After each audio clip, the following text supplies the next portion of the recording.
Alors il est 16h46, donc je vous propose de commencer.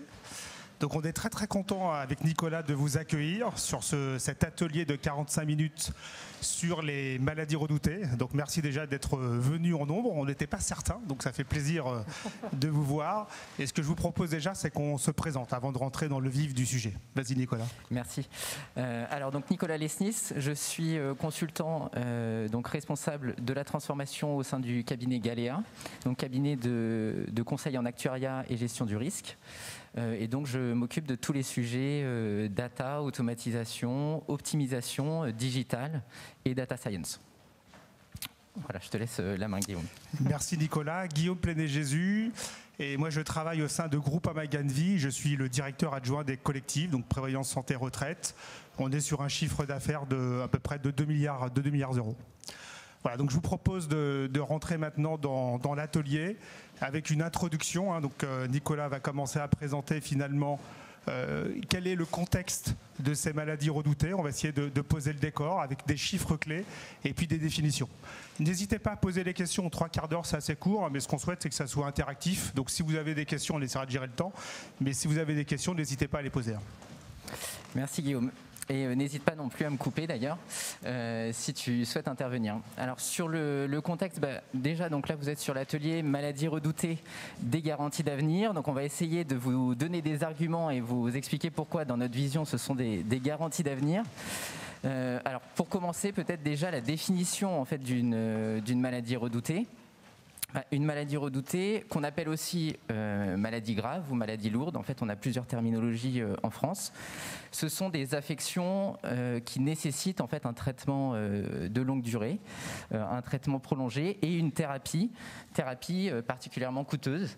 Et donc on compte parmi les maladies redoutées le cancer, l'accident vasculaire cérébral par exemple, l'infarctus, etc. Et donc, en plus d'avoir des conséquences en fait sur le malade lui-même, sur son état de santé, on va avoir des conséquences sur sa vie quotidienne et aussi sur les membres de sa famille ou sur les finances du foyer, en fait, avec une perte de revenus, par exemple. Et donc, on le sait aujourd'hui, un cancer, un problème cardiaque, un AVC, etc., ça induit des conséquences financières importantes. Et donc, pour se prémunir, je dirais, contre ces conséquences financières, une des réponses, c'est justement les garanties maladies redoutées. Et donc, ce qu'on a pu constater, c'est que sur le marché français, les maladies redoutées, ça englobe les maladies que je viens de citer, mais ça englobe aussi des maladies comme la maladie d'Alzheimer, la maladie de Parkinson, la sclérose en plaques, etc. Mais en fait, on n'a pas de définition unique. Et ça, on y reviendra, c'est un gros problème, c'est un enjeu actuariel qu'on a sur ce produit-là. On n'a pas aujourd'hui de garantie uniforme, et donc d'un contrat à l'autre, on diffère sur le périmètre de garantie. Sur les côtés chiffres, effectivement, là, on a voulu mettre des chiffres pour poser un petit peu le décor. Alors, il faut du coup définir l'ALD. L'ALD, donc affection longue durée, par son acronyme, c'est une affection, c'est une maladie en fait chronique à caractère grave. Et donc, la gravité ou le caractère chronique de ces maladies font que ça nécessite un traitement long terme et qu'on a besoin d'une thérapie. Donc par définition, en France, les ALD, ce sont des maladies redoutées. Et donc on a voulu mettre ici quelques chiffres pour bien prendre conscience en fait, du besoin en France. On a plus de 11 millions de personnes qui sont touchées aujourd'hui par des affections de longue durée. Donc là, ce sont des chiffres 2019 qui sont donnés par l'assurance maladie. Donc ça représente à peu près 17% de la population française quand même. On a, pour l'âge moyen, c'est 63 ans, et ça touche aussi bien les actifs que les retraités. On a mis ici en bas, on a à peu près 5 millions de personnes qui souffrent aujourd'hui d'ALD et qui ont entre 20 et 64 ans, et on a plus de 6 millions de personnes qui sont au-delà de 65 ans. Côté répartition, on a 52% de femmes pour 48% d'hommes. Et ensuite, les chiffres qu'on a mis sur cette slide en bleu, ce sont les chiffres relatifs au cancer.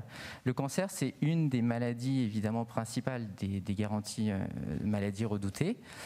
Et là, c'est une étude du panorama des cancers en France qui est organisée par l'Institut national du cancer, l'édition 2021, donc sur les chiffres arrêtés à 2018. Donc on a plus de 150 000 décès de cancer par an en moyenne en France, donc c'était le chiffre en 2018. On a plus de 1000 nouveaux cas par jour de cancer en France. Et là, à l'inverse des ALD, ça touche davantage les hommes à 54% pour 46% de femmes. Ce qui est important dans cette étude du panorama des cancers, c'est que l'étude montre aussi une diminution globale du taux de mortalité.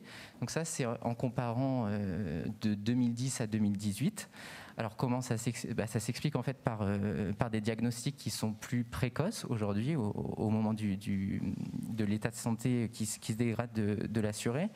Et puis aussi les avancées thérapeutiques importantes qu'on constate sur ces dernières années. Donc on est sur une tendance baissière globale du taux de mortalité des cancers. Je pense que quand vous regardez, ce qu'il faut vraiment retenir dans ce transparent, c'est vrai que c'est le nombre. Moi, ce qui me paraît très important, c'est qu'on voit qu'on est quand même sur des taux d'incidence qui sont bien sûr largement supérieurs au décès. C'est quand même le poids des actifs. On pense beaucoup, bien sûr, aux LD des retraités. Et on sait que les LD, c'est 10% de la population active. Ouais. Et sur la Sécu, c'est 70% des prestations de la Sécu. Santé en France. Mais souvent, ce qu'on oublie quand même, c'est quasiment 5 millions sur la partie actif. Et on sait que finalement, nous, assureurs, on couvre bien le décès à travers la prévoyance collective. On couvre assez bien la CAP-AVAL et on se trouve très très peu les maladies redoutées. Bien sûr, ils sont pris en charge par la société, mais on sait que les coûts, comme tu l'as évoqué, des LD sont très importants. Donc on voit bien qu'il y a un besoin et finalement l'offre n'est pas là. Et donc ce qu'on va essayer de vous montrer à travers toutes les slides, c'est pourquoi l'offre actuellement est pas là et pourquoi on espère quand même que dans un futur proche, il y aura une accélération de l'offre et donc une réponse à ce besoin important. Oui, tout à fait. Et puis là, on commente les chiffres, mais en fait, un des points majeurs, finalement, c'est qu'on a très peu de statistiques aujourd'hui sur ce type de produit. Là, on a des chiffres, bon, c'est sur la pathologie du cancer, du coup, mais on ne couvre pas d'autres pathologies qui sont offertes aujourd'hui par les garanties maladies redoutées. Il y a une autre étude aussi qui est intéressante, ce sont les estimations nationales de l'incidence et de la mortalité par cancer en France métropolitaine. Donc ça, c'est fourni par Santé publique. C'est une étude qui est publiée tous les 5 ans. Et dans la dernière étude, on anticipe en fait le développement de nouveaux indicateurs de surveillance de l'épidémiologie des cancers à venir. Donc ça, c'est une bonne nouvelle, puisque ça veut dire qu'on aura une analyse plus fine et davantage de chiffres et de statistiques pour pouvoir calibrer ce risque qui aujourd'hui est difficile à appréhender. Voilà, donc en guise d'introduction aussi, on voulait faire un point réglementaire. En fait, on a donc la loi de financement de la sécurité sociale pour 2020 qui a créé un parcours de soins spécifique et sur mesure post-traitement cancer. Donc on a eu un décret le 24 décembre 2020 qui a fixé les modalités de mise en œuvre et puis le 1er janvier 2021, on a eu les détails du forfait. Alors, ce parcours, il consiste en quoi ? En fait, ce parcours, il vise à garantir, pour les millions de Français qui sont atteints de cancer, à leur fournir de la prévention et aussi à réduire finalement les inégalités sociales en termes de santé pour pouvoir permettre à des millions de Français d'accéder aussi à un traitement post-cancer. Là où, jusqu'à présent, on était plutôt quand même sur la prise en charge des dépenses de soins, donc thérapie, je dirais, des maladies. Là, on s'inscrit vraiment sur l'après-traitement. Et donc, dans ce parcours, on a 3 volets de prestations. On a un premier volet de prestations qui est un accompagnement psychologique, un deuxième qui est des conseils diététiques, où là, on a un bilan et des consultations, et enfin un accompagnement physique par un coach sportif, où l'objectif, c'est d'atterrir sur un bilan d'activité physique adapté à la personne. Donc on a ces 3 volets de prestations, donc c'est bien, c'est une innovation, c'est une avancée. Ce qu'on voulait quand même mettre ici, c'est que ça reste un parcours très limité, très encadré, puisque dans l'arrêté qu'on a eu en janvier 2021, on a appris qu'en fait, il s'agissait d'une enveloppe de 180 € par an et par patient qui est versée donc par les agences régionales de santé pour organiser ce parcours. Et donc les 180 € par an, ça correspond à quoi ? Ça correspond aux 3 séances de bilan, donc un bilan psychologique, un bilan nutritionnel et un bilan physique, et seulement une séance de soutien psychologique et une séance d'accompagnement diététique.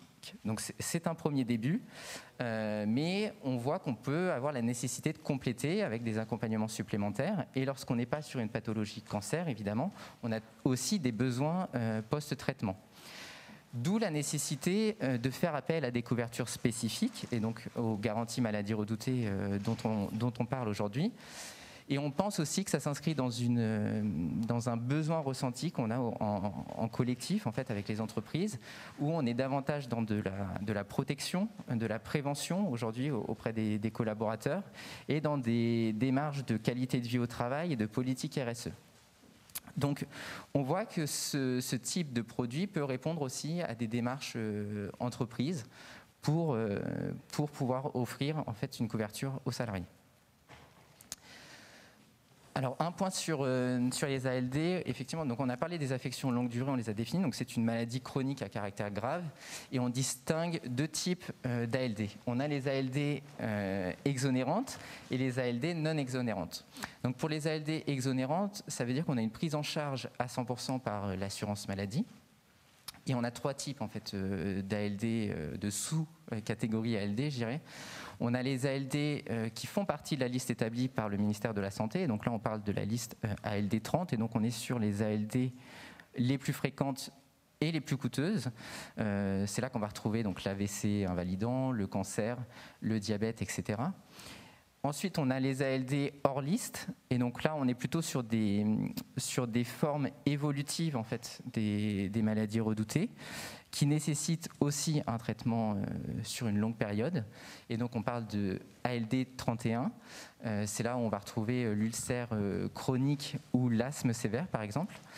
Et enfin, en troisième type d'ALD exonérante, on va avoir les polymaladies, finalement, où on sait très bien un patient aujourd'hui peut avoir plusieurs maladies. Par exemple, on peut avoir de l'hypertension, du diabète et du cholestérol, et donc se faire reconnaître en tant qu'ALD. Et donc là, on va parler d'ALD 32, qui confère aussi une exonération et donc une prise en charge à 100% par l'assurance maladie.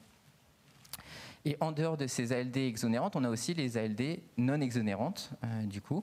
Et là, on est sur des ALD type arthrose, épilepsie, glaucome, etc., où on ne va pas être exonéré du ticket modérateur.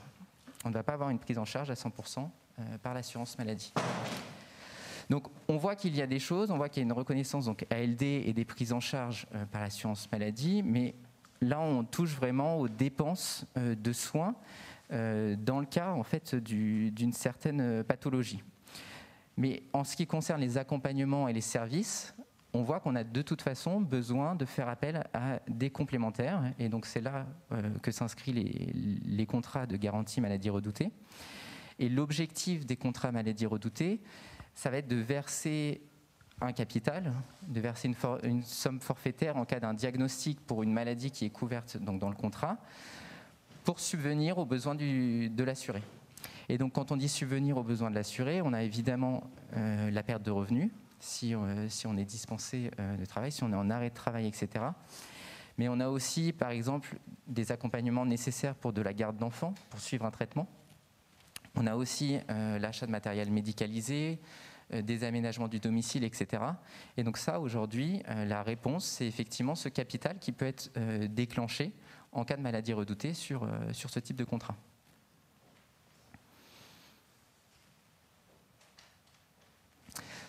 Côté commercialisation, donc sur ces produits, on a aussi bien des produits individuels, et donc dans le cas de produits individuels qu'un individu souhaite souscrire donc, à titre personnel, on a de manière généralisée sur le marché français des délais de carence et ou un questionnaire médical au moment de la souscription.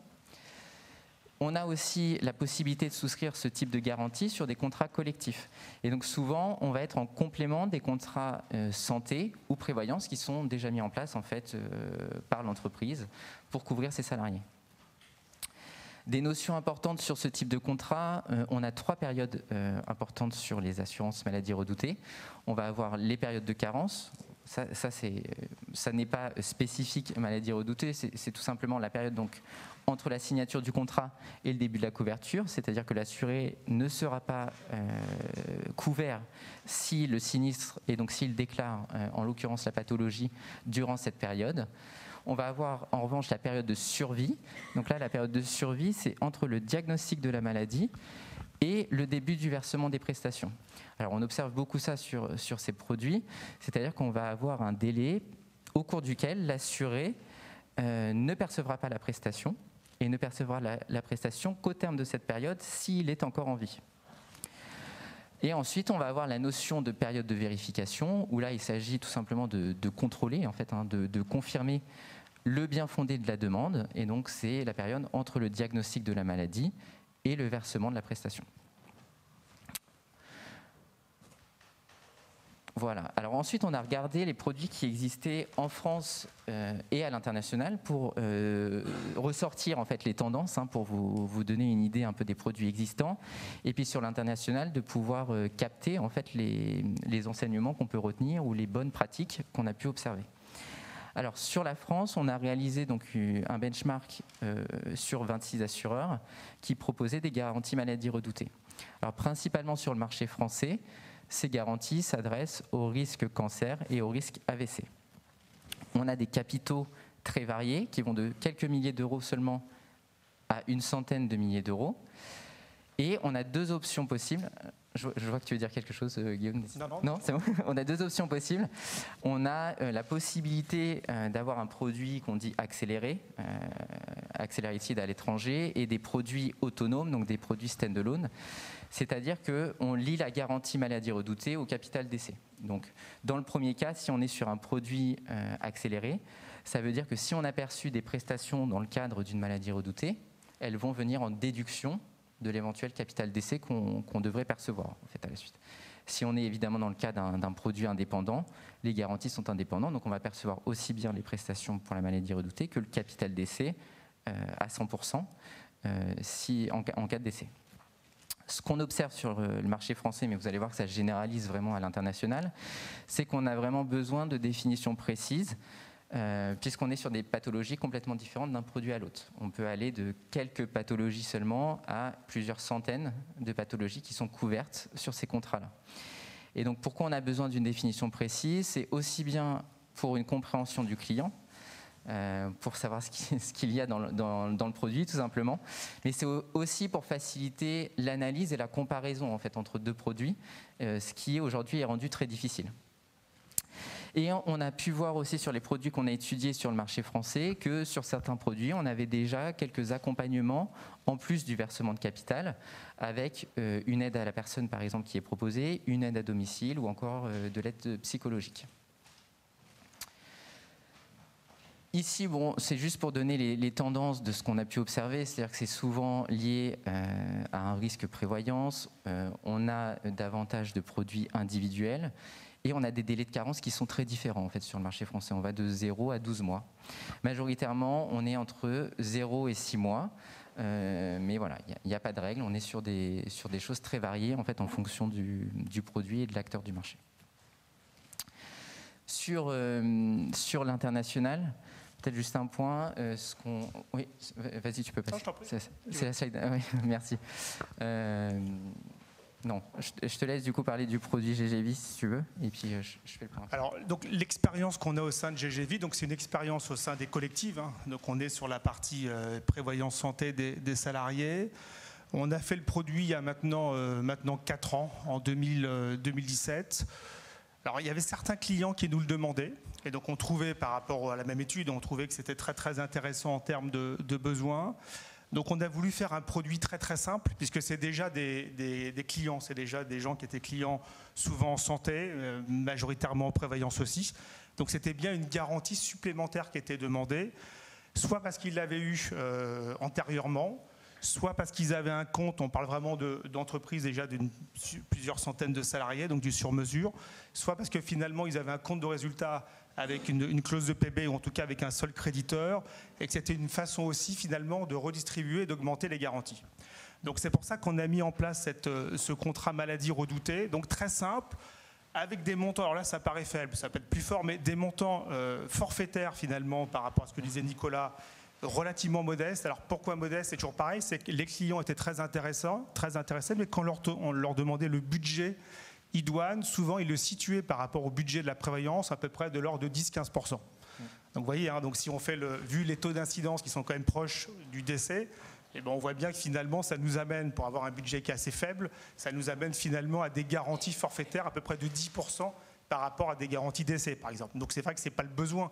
Le besoin réel, il est largement supérieur. mais n'empêche que la contrainte budgétaire du client était très forte. Et donc ça, c'est une première frustration. Donc je dirais qu'on fait avec le marché. Deuxièmement, on s'est concentré sur 3 maladies. Pourquoi ? Pareil, hein, pour des soucis de facilité. Cancer, infarctus, myocarde et AVC, c'est à peu près 85% de l'incidence sur des actifs. Hein. Là, je parle bien des actifs. Donc on est quand même sur, je dirais, les maladies les plus importantes.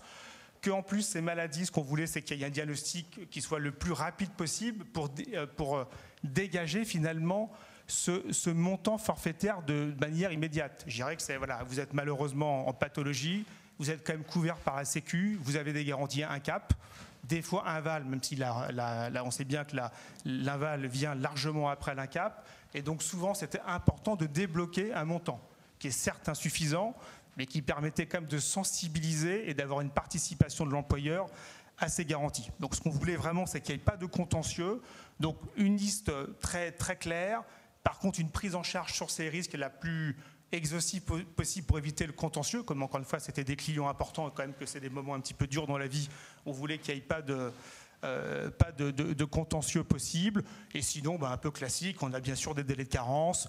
On peut avoir de la sélection médicale quand on est sur des montants qui sont très forts, hein, pas sur du 20 000 euros et pas sur les entreprises de plusieurs centaines de têtes. Et puis, classique, il y a quelques absences en cas d'exclusion.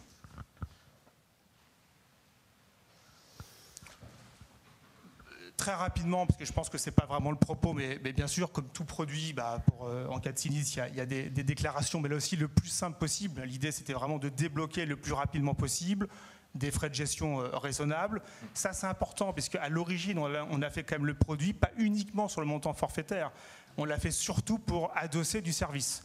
Et on va y venir.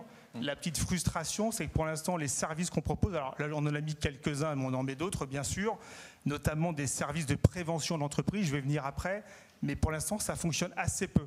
Et je vais vous expliquer pourquoi ça fonctionne assez peu. Le principe d'exonération, un classique en cas d'arrêt de travail. Et puis, ce qui est vraiment important, c'est qu'on s'est posé la question, puisqu'on va dire que le produit, vu 3-4 ans après, alors sachant qu'il y a eu le Covid, qui n'est quand même pas bien sûr la meilleure période pour commercialiser ce type de produit, parce que dès 2020, bien sûr, les entreprises avec d'autres problématiques, mais ce qu'on peut quand même dire, c'est que finalement, le besoin, même s'il existe, souvent, on a du mal à le concrétiser vis-à-vis des entreprises. Donc on s'est posé la question, pourquoi finalement, on a du mal à concrétiser cette offre-là, alors qu'on a vu quand même qu'il y avait des incidences qui étaient assez fortes et que le besoin était bien réel. Et les questions qu'on se pose, c'est que nous, ça fait maintenant aussi 2-3 ans que, via les services, on propose par exemple aux entreprises clientes des journées de dépistage. Donc soit des infirmières qui vont sur les sites des entreprises, hein, quand c'est des entreprises d'une certaine taille, de plusieurs centaines de salariés, ça peut se faire soit par infirmière et souvent aussi via un smartphone où on va poser certaines questions aux salariés, plus l'infirmière qui va faire du prise de sang, bien sûr du personnel qui est d'accord, hein, il faut que les personnes soient volontaires, et ça permet déjà d'avoir, donc c'est médical, d'avoir déjà une sorte de probabilité, donc d'indiquer les facteurs de risque à l'ensemble des collaborateurs. Donc c'est quelque chose qui fonctionne bien, que, les études épidémiologiques montrent que ça fonctionne bien, mais finalement, les entreprises, il y en a assez peu finalement qui vont adhérer à ce type de service. Une des raisons, c'est que les entreprises nous disent souvent, oui, mais c'est quand même à la limite entre le personnel, on parle quand même d'affections de longue durée, on parle de maladies graves. Est-ce que c'est vraiment le rôle de l'employeur, finalement, d'être dans cette sphère personnelle? Donc on va y venir, les choses peuvent évoluer, mais force est de constater que ces dernières années, à chaque fois qu'on a proposé ça, on en fait quelques-uns, mais je vous dis, c'est ces journées qu'on organise sur un portefeuille quand même de quasiment 100 000 clients, on en fait quelques dizaines par année. Donc c'est quand même extrêmement faible par rapport au potentiel.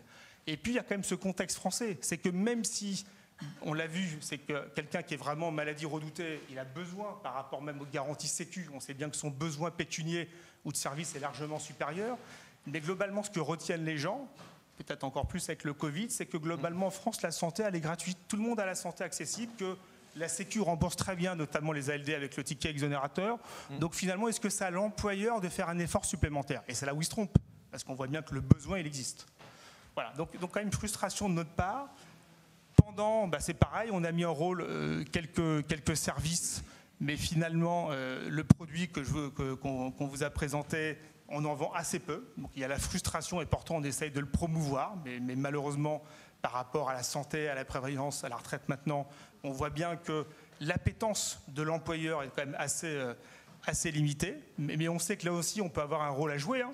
Notamment, il y a des services qui sont assez connus maintenant de type deuxième avis, c'est-à-dire qu'en cas de maladies assez lourdes, on peut demander à vraiment des experts médicaux de vérifier le dossier et de voir finalement si médicalement, par exemple, il faut une opération.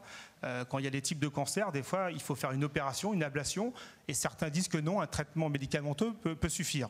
L'avantage de ce type de service, qui est connu, c'est d'avoir vraiment un avis de spécialiste autre que son médecin personnel.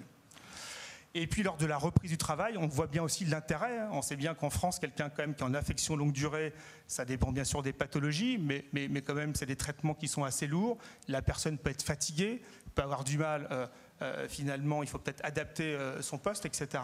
Et donc tout ce qui est coaching, retour à l'emploi, sont des choses aussi qui sont importantes. Et puis bien sûr en cas de décès, malheureusement, puisque c'est des maladies quand même qui sont lourdes, donc il y a un taux de décès qui est quand même assez élevé, et on sait bien que la partie importante des formalités administratives et un accompagnement des familles. Donc le besoin, on le voit bien. Et donc on essaye, nous, vis-à-vis de nos clients, d'exprimer le besoin au-delà du montant forfaitaire qui est finalement assez faible, c'est d'essayer de rendre la valeur ajoutée plus importante en fonction des services. Donc on a les services, en plus on sait quand même qu'on est dans depuis quelques années, avec notamment toute l'approche, les startups santé, digitaux, on voit bien que le coût des services qui était encore assez cher il y a quelques années est en train de fortement baisser. Maintenant il y a des startups qui font vraiment de l'accompagnement à des pathologies assez lourdes. Donc on a vraiment le sentiment que l'assureur peut, avec l'entreprise et les services, avoir une réponse de bon niveau. Et on voit que la frustration, et on va y venir, c'est que pour l'instant, voilà, notamment les DRH ont quand même une appétence qui est quand même relativement faible sur ce type de produit pour les raisons que je viens d'évoquer. Le problème de sphère personnelle, sphère professionnelle. Oui, c'est intéressant ce que tu dis parce que de toute façon, c'est ce qu'on a constaté en regardant les produits en France et à l'international, c'est-à-dire qu'on est vraiment en train d'étoffer l'offre de services, de prévention, et c'est ça qui fait la différence entre deux produits. Alors, ce qu'on a pu voir, initialement, en fait, les maladies qui étaient incluses dans les garanties maladies redoutées à l'international étaient déterminées par les spécificités propres à chacun des pays. Et en fait, au fil des années, par le développement des maladies redoutées en fait, à l'échelle mondiale, on est arrivé à des produits qui sont beaucoup plus complexes et qui sont difficilement comparables. En fait, le produit maladie redoutée, il vient en fait, des années 80 en Afrique du Sud, qui était très simple. Et puis du coup, il s'est complexifié en fait, au fil des années avec ce mouvement d'échelle mondiale et donc de produits maladies redoutées qui se sont développés dans chacun des pays voisins et qui ont fait que le produit a évolué. Alors ce qu'on observe nous à l'international et qui est pour nous une bonne pratique et qui peut être intéressant pour faire évoluer les produits en France, c'est qu'en France on est aujourd'hui sur un versement au moment du diagnostic de la maladie redoutée. C'est-à-dire qu'on verse le capital au moment vraiment où la pathologie est déclarée. Ce qu'on a pu observer sur certains produits à l'international, c'est qu'on a des versements en fait, de fractions du capital à certains stades de la maladie qui sont définis au contrat. On a aussi des produits qui couvrent aussi bien des maladies mineures que des maladies graves, donc pas seulement les maladies redoutées, ce qui permet d'avoir une couverture beaucoup plus globale. Et en fait, là aussi, on est sous forme d'indemnité fractionnée, c'est-à-dire que lors de maladies mineures, on peut venir débloquer en fait une partie du capital qui est dû donc en cas de maladie grave. Et si on a une aggravation de l'état de santé où on a vraiment la maladie grave, on débloque en fait le solde du capital restant. On a pu aussi voir à l'international qu'on a des produits, pas seulement maladies redoutées, et donc qui couvrent tout un spectre de maladies, mais qui sont sur des maladies spécifiques, donc les diseases spécifiques. Alors ces produits-là, ça permet tout simplement de couvrir une maladie particulière à un moment donné du traitement. Et leur avantage, évidemment, c'est qu'ils sont moins chers, puisqu'au lieu de couvrir tout un périmètre de maladie, on couvre une seule maladie. Et un autre intérêt qu'on voit aussi pour l'assuré, c'est qu'évidemment, il y a un intérêt à souscrire ce type de produit en cas d'antécédents familiaux. Si on sait qu'on a une prédisposition à une certaine maladie, ce type de produit, évidemment, a son intérêt. Ce qu'on a constaté sur notre benchmark international, c'est que là aussi, on a un spectre de produits très différent. C'est-à-dire qu'on va du produit très simple avec peu de pathologies et une souscription rapide à un produit qu'on a pu étudier qui a plus de 160 pathologies avec 6 degrés de gravité définis dans le contrat. Donc là, autant vous dire que la complexité de lecture du produit est un petit peu compliquée. Et donc on voit bien qu'on n'a pas cette rationalisation ou cette norme en fait, de produits qui permettrait d'avoir une comparaison facile en fait, entre les produits, entre les pays, etc. Alors maintenant spécifiquement sur les zones, quelques enseignements qu'on a à retenir. Alors le marché asiatique est le marché le plus développé aujourd'hui avec des produits donc, qui s'appellent critical illness à l'étranger mais qui correspondent en fait à nos produits de maladies redoutées. On estime aujourd'hui que près de la moitié des primes d'assurance de maladies redoutées provient d'Asie. Un enseignement qu'on a pu voir sur certains produits, c'est aussi la couverture de stades précoces ou intermédiaires de rechute. Aujourd'hui, on le sait, un certain nombre de personnes vont développer pas seulement un cancer, mais peut-être 2 cancers au cours de leur vie. Et donc, on a des produits déjà en Asie qui prévoient ce type de rechute et donc qui prévoient à nouveau une indemnisation. Là où l'assurance maladie redoutée classique, je dirais, s'arrête au moment de la première indemnisation de la pathologie où du coup l'assuré est laissé sans couverture en cas de survenance d'une deuxième maladie redoutée par exemple. On a aussi la combinaison, et ça tend à se généraliser, de combiner aussi bien les garanties maladies redoutées avec des garanties en cas de décès. En fait, c'est ce qu'on a vu aussi tout à l'heure avec les produits accélérés, les produits standalone, ce qui permet d'avoir aussi des couvertures, même en cas de maladie redoutée déclarée. On a pu voir justement les services et les préventions très développés en Asie avec des programmes de soins contre le diabète, des dépistages ADN, des services de conseil, de la location de matériel, etc. Un point intéressant aussi, c'est qu'en France, on est exclusivement sur du versement en capital, donc on verse un montant une fois. Ce qu'on constate en Asie, c'est qu'on a pu voir des produits qui commencent à s'ouvrir sur des options et avec par exemple le versement d'une rente mensuelle en cas de cancer. Ça, on voit bien que ça peut aussi répondre à un besoin puisque si on est en arrêt de travail ou qu'on a des besoins pour compléter ses revenus, une rente mensuelle peut être aussi une réponse pour pouvoir compléter ses revenus sur le long terme et ne pas avoir seulement un montant qui se décroche au moment du diagnostic. Au Japon, on a pu observer quelque chose d'intéressant aussi. On a plusieurs produits qui couvrent plusieurs risques, en fait, la santé, l'épargne, les maladies redoutées, etc. Et ça permet d'ajouter, d'ajuster, en fait, de réduire, de supprimer, etc. les couvertures au fil de la vie, en fait, de l'assuré. Donc, c'est-à-dire qu'en fonction de ses besoins immédiats, on peut jouer en fait sur les garanties, les couvertures dont on souhaite disposer. Et ensuite, le Canada, mais c'est même plus général. Ce qu'on voit aussi, c'est des maladies juvéniles qui sont couvertes sur certains produits. Donc là, on est sur des produits évidemment à destination donc des enfants, ce qui peut être assez important au moment de la maladie redoutée chez l'enfant pour accompagner en fait les membres de la famille au moment de cette période difficile. Et donc là, on est soit sur un avenant en fait au contrat principal de maladie redoutée, soit sur un contrat indépendant qui couvre spécifiquement les maladies juvéniles et donc certaines maladies spécifiques en fait à l'enfant. Voilà, côté enjeu actuariel, ici on voulait mettre un petit peu les freins ou les difficultés qu'il y a en fait à tarifer ou à calibrer ce type de produit. Alors déjà, je pense qu'on l'a dit plusieurs fois, mais on a une absence aujourd'hui de définition unique de maladie couverte. Donc ça apporte évidemment une confusion, une incompréhension des assurés. Là où on voit à l'international aussi quelques harmonisations parfois des maladies couvertes dans les produits maladies redoutées. Souvent, c'est à l'initiative en fait, d'associations d'assureurs pour pouvoir arriver à une harmonisation des maladies couvertes. Aujourd'hui, en France, on n'a pas cette définition unique. Ensuite, on a mis un élément, ce sont les éléments chiffrés. En fait, c'est difficile aujourd'hui d'avoir des statistiques, des chiffres sur ces pathologies, et d'autant plus difficile qu'en fait on est aussi dans un monde qui évolue avec des avancées médicales, donc des ajustements de produits qui doivent être considérés, des nouvelles maladies qui apparaissent et aussi des modifications de conséquences de maladies.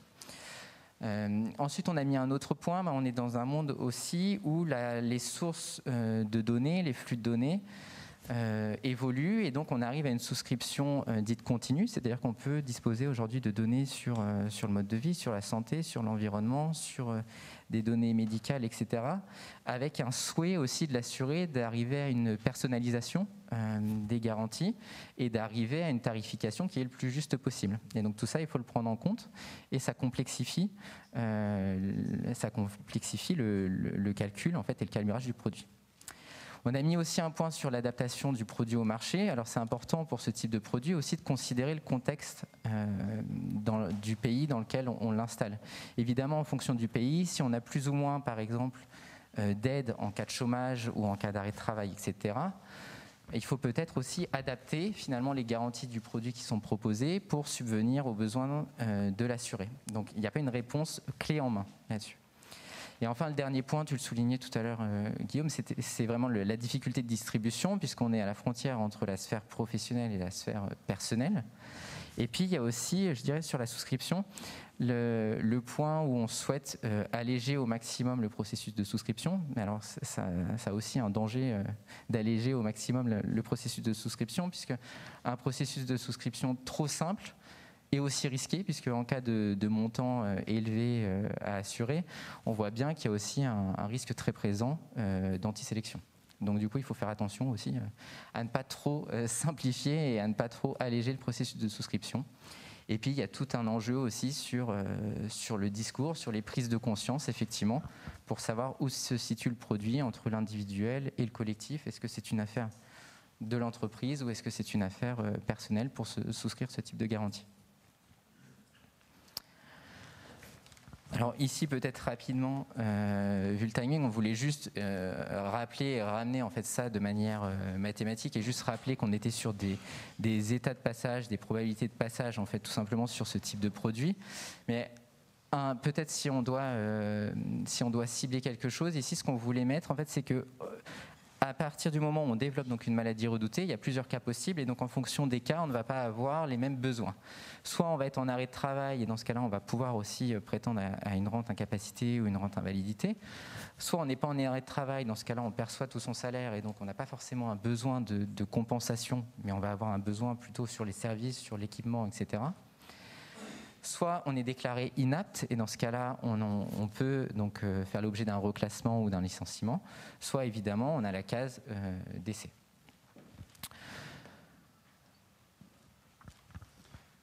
Alors sur la partie GGV, quand on a conçu le produit, donc il y a 4 ans maintenant, comme je l'évoquais tout à l'heure, ce qu'on a récupéré, ce qui nous paraissait en tout cas le plus, il y avait vraiment des taux d'incidence, c'était une étude de Genray, alors qui est ancienne, 2007, mais où on avait donc marché en plus anglo-saxon, mais où on avait vraiment des taux d'incidence clairs sur les maladies, avec aussi la distinction par sexe et fumeurs, non-fumeurs, et donc finalement on a adapté en fonction d'un certain nombre de facteurs, alors qui sont assez importants, bien sûr, la différence entre la France et puis les pays anglo-saxons, la différence temporelle, puisqu'en 10 ans ça a vachement évolué, la différence aussi de pratique du tabagisme, et puis la définition des contrats. Voilà. Mais on a fait des adaptations, et puis on s'est quand même assuré que globalement, par rapport à ce qu'on savait du marché, on avait des montants corrects. Voilà.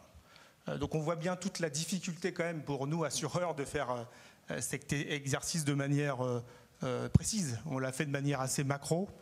Bon, de toute façon, comme je l'ai évoqué, pour l'instant, nos engagements, malheureusement, sont assez faibles, mais ça me fait penser à la dépendance que je connais bien, en tout cas il y a quelques années.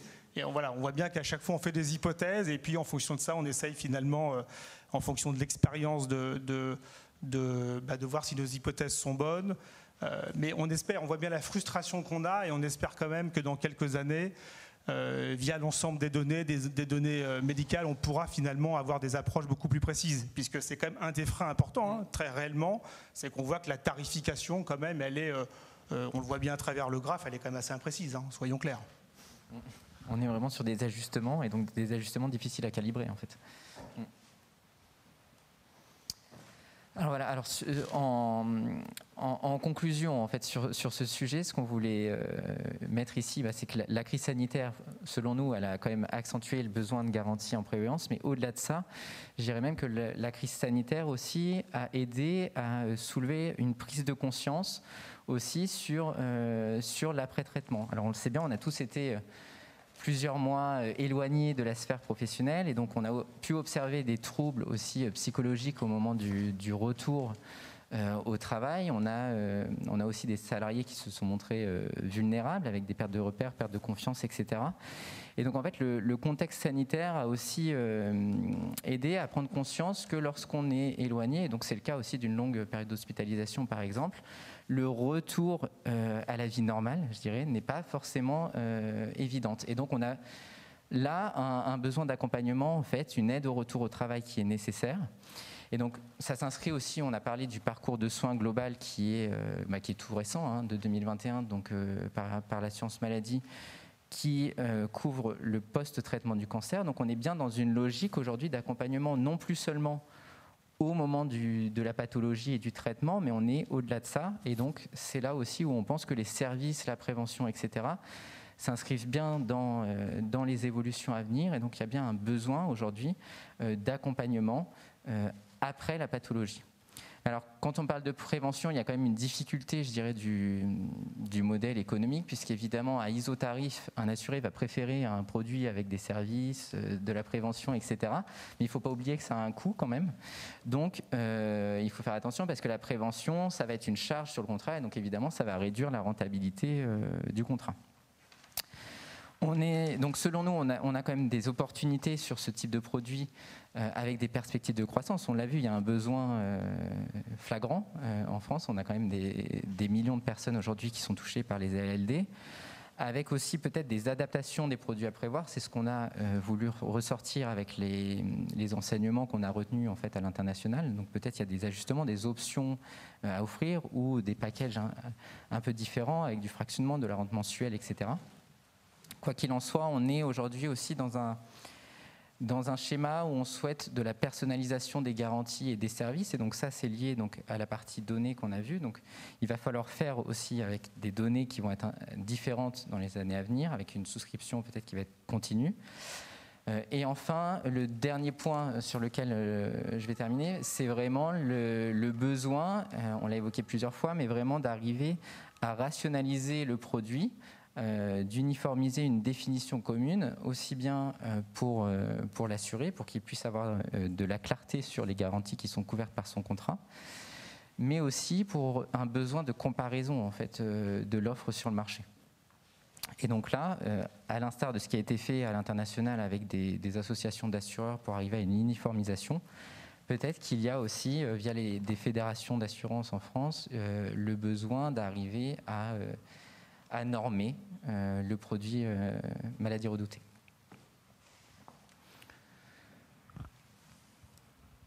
Alors en conclusion, je vais avoir un coup de gueule, un message d'espoir. Oui. En cette fin d'après-midi, c'est vrai que mon coup de gueule, c'est que quand on regarde, là, c'est vrai que les débats se portent actuellement beaucoup sur la santé, la grande sécu, un peu sur la retraite quand même, mais beaucoup sur la grande sécu. Et ce que je me dis, je ne nie pas qu'il n'y a pas de sujet, je ne vais pas rentrer dans ce débat-là ce soir, mais en tout cas, ce qu'on sait, c'est qu'en France, quand même, le niveau de prise en charge des Français est un des meilleurs, et le meilleur ou quasiment européen, et un des meilleurs du monde. Par contre, quand on regarde les garanties prévoyance, la dépendance, on sait que c'est quand même encore un vrai sujet. Les choses s'améliorent, mais le financement est quand même très faible. Et les LD sur les actifs, on voit bien le sujet de financement qui est très très fort.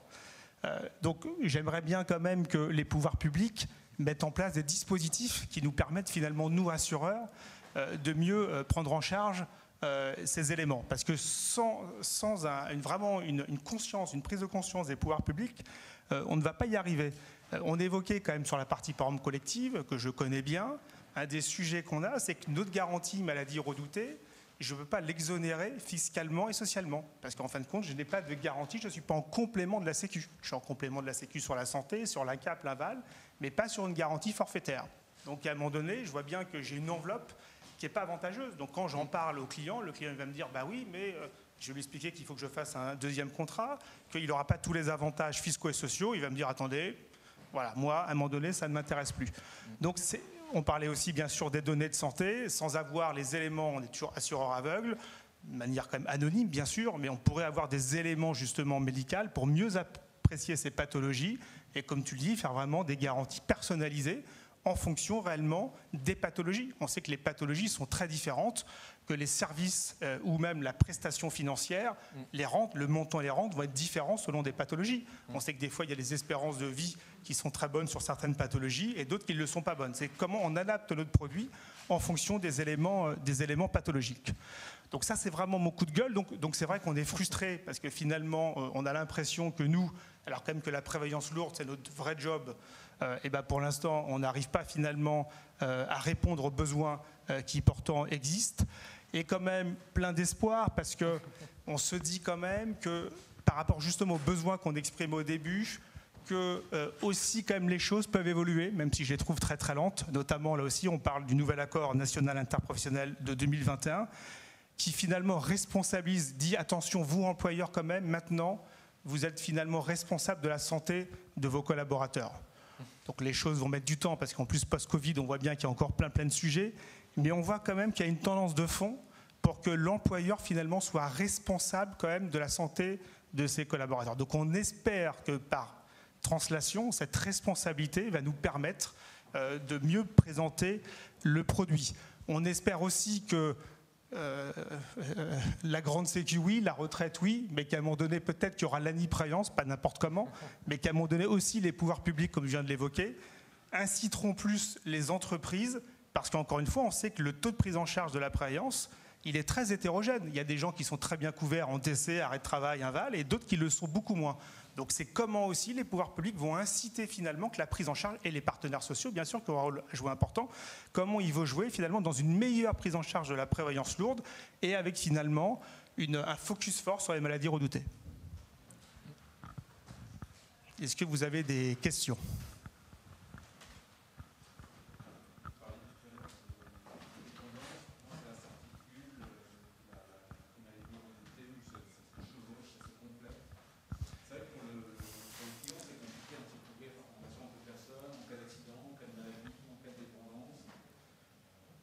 Oui.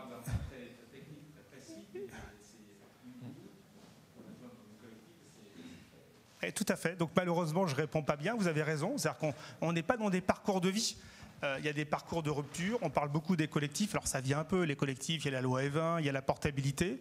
Mais n'empêche que vous avez raison. Déjà, la dépendance aussi sur les actifs. Pareil, on n'en vend pas. Hein. Globalement, on peut dire tout ce qu'on veut, mais on n'en vend pas. Et donc, c'est comment finalement, puisque c'est ça l'idée, hein, comment dépendance, c'est comment assez tôt quand même, moi, assureur, avec mon entreprise, je peux sensibiliser l'ensemble des collaborateurs, des assurés, des salariés à ce risque-là, pour à un moment donné qu'ils prennent conscience que, y compris en étant actif, on peut être touché par des maladies redoutées qui sont quand même très handicapantes, et qu'après, il y a la dépendance. D'ailleurs, l'aide aux aidants. Il y a la dépendance à 50 ans, ça va être à un moment donné, moi-même, j'ai un risque effectivement d'avoir un AVC, etc. Et en plus, mes parents sont en partie dépendants. Vous voyez, donc il y a tout un cycle de vie qui effectivement est intéressant. Et pour l'instant, on ne l'a pas complètement posé, vous avez raison.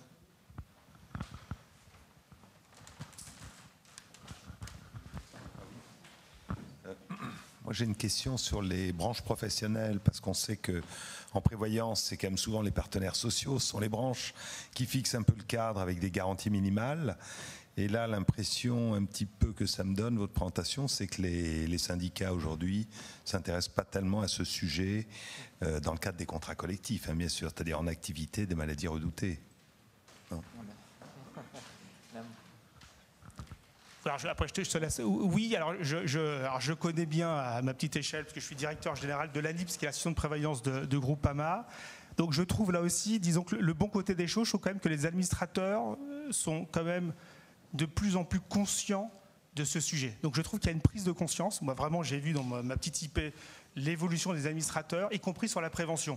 Il y a encore quelques années, la prévention, mais attention, nous on est pour de l'action collective générale, et maintenant le fait quand même d'avoir des actions individuelles en fonction de pathologies lourdes, c'est quelque chose qu'ils comprennent. Donc je trouve que les choses avancent, mais pareil, je pense que les partenaires sociaux, ils ont besoin aussi d'un cadre.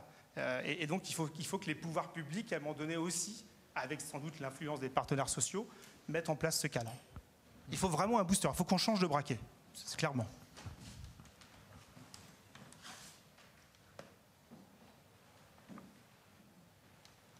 Ouais. Je ne sais pas si vous voulez le micro peut-être. Ouais.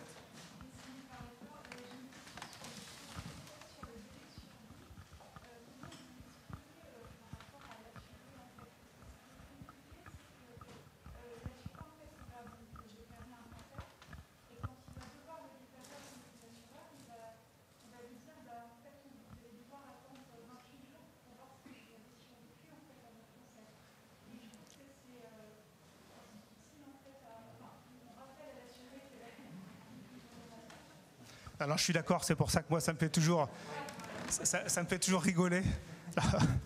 Alors, en plus je connais bien le sujet parce que j'ai commencé ma carrière dans la dépendance, etc. Donc je connais bien ce sujet de la survie courte et je suis d'accord avec vous. Enfin, pour moi tout ça c'est très administratif. On met un délai parce qu'il faut quand même le délai d'instruire. Souvent il faut quand même des pièces justificatifs. Mais bien évidemment, enfin nous en plus en collectif on essaye d'être le plus souple possible et dès qu'on a les éléments on va payer. Vous voyez. Donc on va pas... Oui, mais d'où ça, c'est vrai ce que disait Nicolas. Je pense qu'aussi nous, assureurs, là où il faut qu'on fasse peut-être des efforts, si on veut aussi que ce produit marche mieux, comme ça a été fait en dépendance, c'était un peu le labelliser, hein, c'est ce qu'on a évoqué, c'est d'essayer aussi de se donner des conditions qui permettent notamment pour les actifs quand même d'avoir une vision, client ou malheureusement grand malade, c'est quand même des cas de vie qui sont difficiles, donc je pense qu'il faut éviter le contentieux et avoir un service irréprochable. Ça, je suis d'accord avec vous. Mais je suis d'accord que c'est pas très vendeur, effectivement. Déjà, quand on a le délai de carence et qu'ensuite on a le délai de survie, c'est vrai que ce sont des messages qui sont difficiles à faire passer, mais voilà, ça fait partie aussi peut-être des évolutions à apporter pour rendre le produit un petit peu plus séduisant. Oui. Moi, je rebondis vraiment sur l'aspect pour le client. C'est vrai qu'aujourd'hui, on a encore l'impression qu'on rajoute un mécanisme compliqué, un système qui est déjà compliqué. Parce que voilà, il existe plusieurs types d'arrêts, longue durée, etc., plusieurs types d'incapacité, invalidité avec des niveaux, etc. Et en fait, j'ai l'impression qu'on rajoute encore une nouvelle spécificité, une nouvelle garantie. Et j'ai du mal à voir finalement comment le produit dans son ensemble peut fonctionner avec plein de tiroirs et le client qui est déjà perdu dans les tiroirs qui existent, finalement, il y en a un nouveau. Et est-ce que finalement, quand vous regardez vraiment, les gens qui ont cette garantie vont l'utiliser? C'est-à-dire, est-ce que tout le monde se manifeste, par exemple, pour avoir un paiement par rapport à cette garantie, ou finalement ça tombe dans l'oubli et le client n'est peut-être même pas conscient qu'il a cette garantie? Alors pour répondre à votre première question, bienvenue en France. Hein. Alors excusez-moi, c'est pas que je veux, mais je trouve que ça soit en santé et prévoyance, c'est ce qu'on vit. C'est-à-dire qu'à chaque fois, on a des réglementations, on met des couches successives qui en soi sont pas forcément mauvaises. Hein, le 100% santé, le parcours responsable, les franchises médicaments. Et en prévoyance, on pourrait dire la même chose, qui ne sont pas mauvaises. Mais c'est bien le cumul qui fait que c'est dans un cadre et personne n'y comprend rien. Et que nous, assureurs, on doit quand même être dans ce cadre, on doit respecter la réglementation. Et vous avez raison que finalement, quand on fait l'affichage vis-à-vis des salariés, d'ailleurs, un salarié, vous lui dites, mais en cas de décès, tu touches combien capital, les rentes et même ta rente incap et inval, je pense que la majorité ne savent pas. Donc on a un vrai sujet aussi, c'est comment expliquer, faire des simulations, mais de manière très très simple, en disant bah voilà, dans quel cas tu toucheras quel cas. Donc ça vous avez tout à fait raison. Et que aussi, ça c'est quand on met un contrat, en tout cas collectif, en place, l'important aussi c'est bien le DRH. C'est-à-dire que nous, avec souvent le conseil, on propose un contrat, mais la communication, elle est faite aussi parce qu'il y a un relais au sein de l'entreprise. Donc si le RH ou si tous les services, on va dire, liés à l'administration du personnel sont convaincus, le salarié sera bien formé. S'ils ne sont pas convaincus, bien sûr qu'il y aura un problème de communication, comme d'ailleurs sur n'importe quel service qu'on a en assurance, qui sont quand même globalement peu consommés. Et tu as raison, en fait c'est le cadre français, mais comme on l'évoquait tout à l'heure, on a pu avoir les inspirations des produits au Japon, par exemple, qui sont intéressants puisque c'est un produit unique qui couvre aussi bien santé, prévoyance, maladies redoutées, etc. Donc avec une lisibilité beaucoup plus facile en fait pour l'assuré, qui a juste à choisir en fait ses besoins, mais c'est au sein d'un même produit. Donc là, on facilite complètement la compréhension. Mais le cadre français est différent.